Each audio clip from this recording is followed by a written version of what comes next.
आजाद सिंह जिस मुद्दे को लेकर लाइव आए हैं, ये न कि सिर्फ आजाद सिंह की दायित्व बनता है, हर उस व्यक्ति का दायित्व बनता है जो ओरण और गोचर जमीन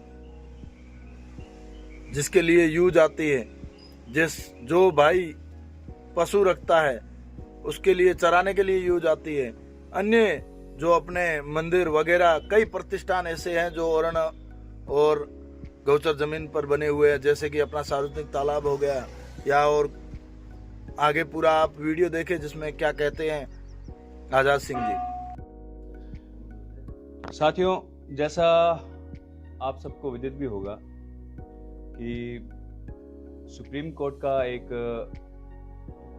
आदेश है कि जितनी भी ओरण और गोचर भूमि है उसको डीम्ड फॉरेस्ट घोषित किया जाए और इवेंचुअली वन विभाग के पास या उनके अधिकार क्षेत्र में चली जाए। साथियों, सबसे पहले मैं, जैसा कि आप लोग सब ग्रामीण परिवेश से, अगर आपको अलग कर दिया जाएगा तो आप जो जीवन जीने का तरीका है वो बदल जाएगा। पशुओं के लिए चारागाह नहीं रहेगा, हमारे लिए पीने का जो साधन तालाब है वो ओरण में है, हमारे मंदिर वहाँ पर है, हमारे, जैसा मैंने बताया कि भाई क्षेत्रपाल भगवान के सबके पालिए वहाँ पर है, वहाँ पर आना जाना मुश्किल होगा अगर ऐसा हुआ तो, वहाँ पर रोडें बनना मुश्किल होगा अगर ऐसा हुआ तो, वहाँ बिजली कनेक्शन मुश्किल होगा अगर ऐसा हुआ तो, वहाँ पशुओं को चराने की इजाज़त होगी या नहीं होगी, ये भी एक बड़ा मुद्दा है। तो ये मैंने बताया कि ओरण क्या है और विषय क्या है और क्यों ये हो रहा है। तीसरा, अभी इस केस का स्टेटस क्या है। सुप्रीम कोर्ट ने ये कहा है, सुप्रीम कोर्ट में एक याचिका लगने के कारण सुप्रीम कोर्ट ने ये कहा है कि ओरण जो है, क्योंकि वन जैसा ही है तो क्यों ना इसे वन ही घोषित करके, डीम्ड फॉरेस्ट घोषित करके, और इसके अधिकार जो है वो वन विभाग को दे दिए जाए। इसके लिए सुप्रीम कोर्ट ने ऑर्डर निकाला है, परंतु इसमें आपत्तियां मांगी गई हैं। आपत्तियों में ये कहा गया है, ये कहा गया है कि अगर किसी भी व्यक्तियों को, समाज को, क्षेत्र के लोगों को इसको लेकर अगर आपत्ति है तो आपत्ति दर्ज कराए। आपत्ति दर्ज होने के बाद में सुप्रीम कोर्ट फिर से इसकी विवेचना करेगा और अपना आदेश देगा। तो यानी कि अभी तक डीम्ड फॉरेस्ट घोषित नहीं हुआ है और ये प्रक्रियाधीन है जो कि किया जा सकता है। ये इस केस का जो है वर्तमान स्टेटस है। तीसरा, चौथा कि हमारी सरकार कहाँ है। फैसला सुप्रीम कोर्ट का है, उसने आपत्तियां मांगी, पर आप सब लोग यहाँ मौजूद हैं। क्या आपको भी इस विषय के बारे में मालूम था कि आपत्तियां दर्ज करवानी है या कैसे आपत्तियां दर्ज होगी? क्या आपके गांव में आपत्ति दर्ज हुई है? क्या ये मुद्दा आपत्तियां लेने के लिए जन जन का विषय है, ये लोगों से जुड़ा हुआ विषय है? क्या इसमें सरकार ने एक मामूली सी छोटी सी विज्ञप्ति जारी की अखबार में? मुझे भी कल ढूंढने में उसे 5-6 घंटे लगे कि कौन सी तारीख में कहाँ विज्ञप्ति जारी हुई थी अखबार किसी कोने के अंदर। आम व्यक्ति को ये कैसे मालूम होगा? ग्राम पंचायतों को ये कैसे मालूम होगा कि हमें आपत्तियां दर्ज करानी है या नहीं करानी? और अगर आपत्तियां दर्ज नहीं हुई तो सीधी तौर पर एक तरफा फैसला होगा। तो हमारी सरकार का ये फर्ज बनता है या नहीं बनता है कि आपत्तियां दर्ज कराने के लिए ग्राम पंचायतों को, लोगों को, और जो अलग अलग एनजीओज बने हुए हैं, हमारी समितियां बनी हुई हैं, पंचायत समितियां हैं, उनको ये सूचित किया जाए या नहीं किया जाए कि इस तरह से आपत्तियां दर्ज कराई जाएं और किस तरह से आपत्तियां दर्ज कहाँ पर कराई जा सकती है, इसके बारे में जन चेतना जो है वो लोगों में लाई जाए या नहीं लाई जाए, इसके बारे में आप भी सोचिए। मेरा ये मानना है कि सरकार को इस पूरे प्रकरण में हर ग्राम पंचायत में कैंप लगाकर इस पूरे प्रकरण की स्थिति समझाकर कि आपके साथ ये है, ये हो रहा है, सुप्रीम कोर्ट का ये ऑर्डर है और इसमें आपके पास में ये प्रावधान है कि आप इसमें आपत्ति लगा सकते हो। आपकी आपत्ति लगने पर आपकी बात को सुना जाएगा, समझा जाएगा। तो क्या सरकार को ये नहीं करना चाहिए? मेरी ये सरकार से मांग है कि हर ग्राम पंचायत के अंदर, पंचायत समिति स्तर पर जो है कैंप लगाकर इसके लिए आपत्तियां मांगे और उन आपत्तियों का बाद में जो जरिया है सुप्रीम कोर्ट तक भेजने का, उसके जरिए वहां भेजा जाए ताकि हम हमारी बात रख सकें, समझा सकें। और इस केस में कहीं पर भी अगर कहीं गुंजाइश बचती है हमारी ओरण और गोचर बचाने के लिए तो हम लोग उसको बचाएं।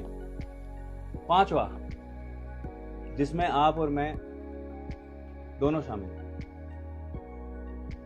इस बात को हमें बहुत ही, मैं गंभीरता से कह रहा हूँ, इस बात को हमें समझना ही पड़ेगा कि समाज ने हमें बहुत कुछ दिया है, हमें आदर दिया है, प्रेम दिया है, सम्मान दिया है।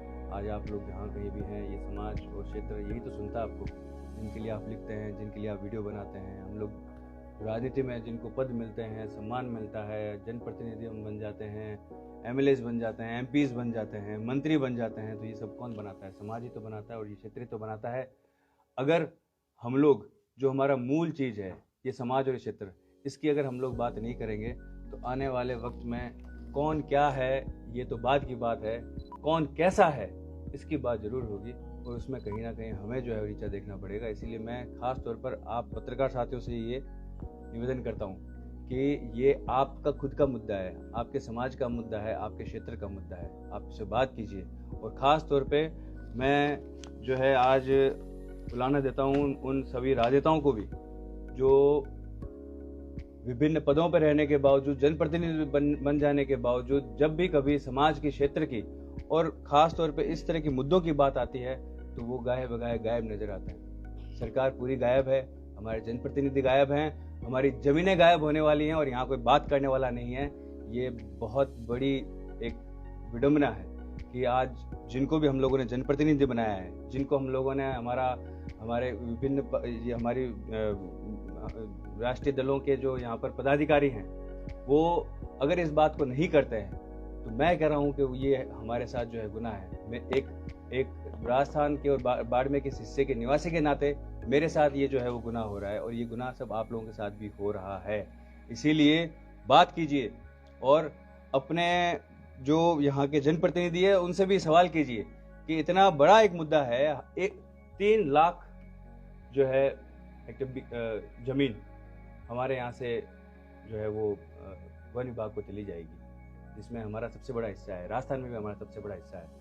आप सोचिए कि आप अपने कल शमशान भूमि को अगर 4 दीवारी करना चाहेंगे तो उसकी इजाज़त आपको वन विभाग से लेनी पड़ेगी, जो कि नहीं मिलेगी किसी भी सूरत में, क्योंकि अब ये गैर वानिकी कार्य हो गया। आपको अगर रोड बनानी है तो आपको उसकी इजाज़त लेना बड़ा मुश्किल हो जाएगा, और अगर आपको किसी और तरह का वहाँ पर जलाशय खुदवाना है या कुछ करना है तो भी आपके लिए बड़ी वहाँ दिक्कत है। बिल्कुल देख रहे हैं, और उसी कारण से हम लोग रुके हुए हैं, हमारा सब कुछ। इसलिए मैंने कहा कि हमारे यहाँ जो ये ओरण है, ये हमारे जीवन से जुड़ा हुआ मुद्दा है, मतलब कि इसके साथ हम लोग जीते हैं। आप लोग में से ऐसा कोई भी नहीं है जो ओरण का जो है जो ओरण का किसी तरह से आपके जीवन में जिसकी हिस्सेदारी नहीं हो। वहाँ मंदिर होंगे, हम लोग किसी भी तरह से जुड़े हुए हैं, सब तरह के हमारे। अच्छा, दूसरा, हमारे यहाँ ओरण बहुत बड़े हैं, क्षेत्रफल के लिहाज से बहुत बड़े हैं। कई गाँवों के बीच में ओरण है, आने जाने के लिए वो प्रेम जी के गांव के बीच में ओरण है। अब वहाँ से रास्ता नहीं निकलेगा कभी भी ज़िंदगी में। अगर वन विभाग में चला गया, प्रेम जी के गांव जाना आना तो मुश्किल हो जाएगा, मान लो किसी दूसरे तरीके से जाए तो ये एक बड़ी विडंबना है, इस पर बात करनी चाहिए। साथ ही साथ मेरा आप लोगों से निवेदन है कि मैंने जैसे बताया कि हम लोग समाज के लिए काम करते हैं, क्षेत्र के लिए काम करते हैं, हम लोग सब कुछ कर सकते हैं। हमें मुझे मालूम है कि भाई राजनीति में भी और पत्रकारिता में भी बहुत सारे मुद्दों में बात करनी होती है, पर इसके बावजूद हम हमारे मूल मुद्दों को नहीं भूलें। हम हमारे राजनेताओं को भी अपने मूल मुद्दों के बारे में बताते रहें, बात करते रहें कि आप लोग में से कोई क्यों नहीं बात करता कि जब बात आती है गरीब की, बात आती है हमारे क्षेत्र की, जब बात आती है हमारे साधनों की, संसाधनों की, तो कोई क्यों बात नहीं करता। बात आती है जब नरेगा में जो है फंडिंग कम हो रही है, और बात जब आती है BADP को बंद कर दिया तो इसके बारे में हमारा कोई आदमी क्यों नहीं बात करता। बात आती है जब ओरण की तो हमारा आदमी कोई बात क्यों नहीं करता। बात आती है जब हमारी ट्रेन की, हमारे बस की, हमारे हवाई जहाज़ की, तो कोई हमारा जनप्रतिनिधि बात क्यों नहीं करता। ये सारे प्रेस नोट्स आपने मेरे यहाँ तो सुने होंगे, प्रेस कॉन्फ्रेंस भी सुनी होगी, पर ये दूसरा कोई क्यों नहीं करता है, इसके लिए सवाल करना पड़ेगा। आँख मिचौली से काम नहीं चलेगा। चुनाव आता है, वोट लेते हैं, और उसके बाद में अगर हम लोग इसकी जो है रेस्पॉन्सिबिलिटी तय नहीं करेंगे, वो तो गुनहगार है ही है, हम लोग भी इस बात के गुनहगार हैं। इसीलिए मैं आप सब लोगों से गुजारिश करता हूँ कि चूँकि अब ये मुद्दा इसके 3 तारीखें अंतिम है इसकी आपत्तियां दर्ज करवाने के लिए, अधिक से अधिक जो है वो हमारे क्षेत्र में इस बात का प्रचार हो, आपत्तियां लगे, तो जितनी आपत्तियां लगेगी तो ही तो हमें सुना जाएगा।